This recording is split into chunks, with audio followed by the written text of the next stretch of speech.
Le PQ, ça regroupe 6 personnes. Actuellement, il y en a 2 qui sont partis, donc là, on est 4 à bien continuer. Donc nous, on prône l'autodérision. On se prend pas trop au sérieux, ça nous fait rire de mettre cet objet-là, qui est un objet qui touche à l'intimité de chacun et qui met tout le monde à égalité. Aussi, ça nous permet de toucher un public assez large.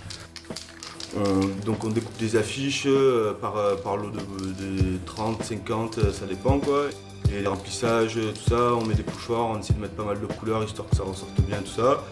Et puis après voilà les contours et compagnie, puis direct on va coller. Donc notre truc c'est qu'on essaie voilà, comme il a dit de faire un maximum d'avoir un maximum de visibilité. Donc on tape les endroits qui sont les stratégiques quoi, tu vois.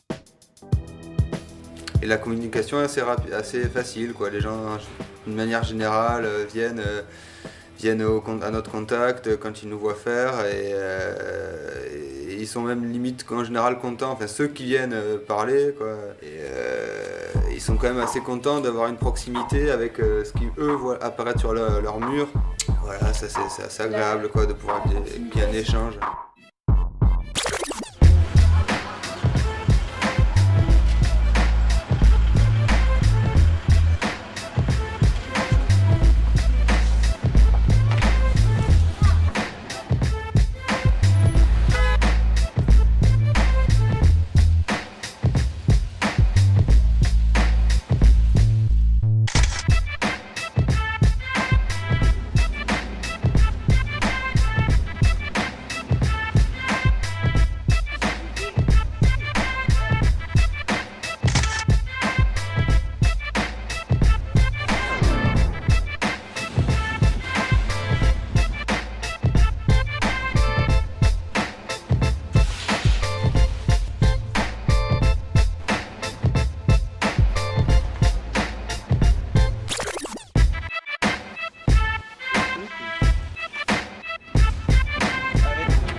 puis dans une ville, puis dans une seconde ville, puis dans une troisième ville, dans des endroits, etc. De ce coup, ils ont l'impression d'avoir partagé un petit peu notre trajet ou quelque chose comme ça.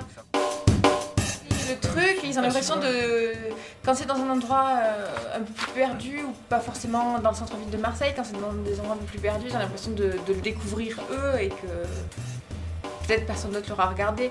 Quand c'est des gens qui font pas partie du monde du street art, on va dire ça rapidement, qui le remarquent, ils ont l'impression d'être les seuls à le voir, y faire attention.